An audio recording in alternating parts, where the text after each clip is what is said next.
Please join me in welcoming Her Excellency, Dr. Amel Karboul, originally from Tunisia, now based in London, and CEO of the Education Outcomes Fund. She provides some very interesting points about the difference between impact and outcomes. My name is Amel Karboul. I'm the CEO of the Education Outcomes Fund that since recently hosted at the United Nations. We are an initiative, an ambitious initiative to improve learning and workforce results for 10 million children and youth. We started in Africa and Middle East as a focus, but now we became global. We have a massive global failure in education, on educating our children. And this is actually the silent pandemic we're facing. Before COVID already, we estimated that by 2030, half of the world children are going to be failing to learn. These are 800 million of them. And sadly, too many of those in our continent in Africa. Now, with COVID, sadly, like at the beginning, people thought this is going to be the big equalizer because we're all in the same storm. But some had yachts and boats and some had only rafts, especially with the digital divide and the access to online schooling, etc. We feel it kind of actually increased the inequality. So we know today that, for example, from what we know about Ebola, for example, that even when the schools reopen, around 20 million girls will not go back. That's massive. That breaks my heart.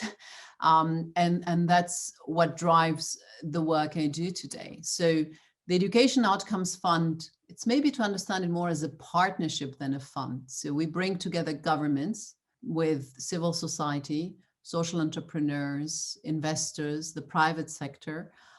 We bring them all together in a partnership for public purpose.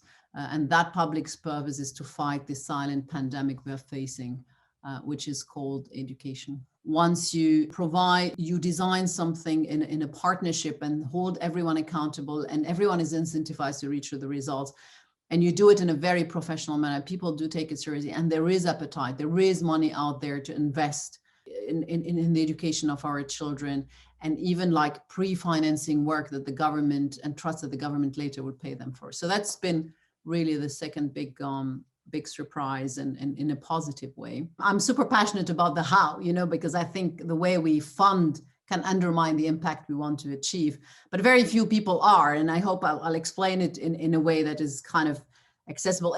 First of all, an outcomes fund actually has the vision to pay for outcomes, so for results, which means you don't pay for you pay for a child that can read and write, at the end of primary and has never, you pay for a child that is school ready by the age of 6. You pay for a young person, not only that went through skill training, but actually is actually employed and a certain retention in the job, so kind of this focus on result. But you can do this for health, agriculture, anything else, kind of to this raise a focus on outcomes. Challenges, however, so big. You have to think like less than 5,000 days from now, around 1 billion Africans will be in the job market, and so we really have to find solutions at scale.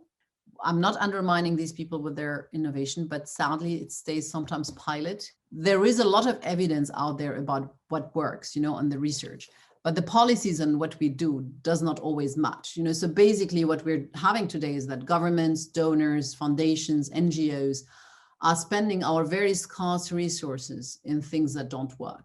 And that's for me kind of, can we hold ourselves more accountable for results? And can we build a stronger evidence base of what works and then kind of do more of that? And that's at the core of kind of EUF, but I'd love to see this much, much broader in everything we do, like to hold ourselves more accountable of delivering better to our citizen.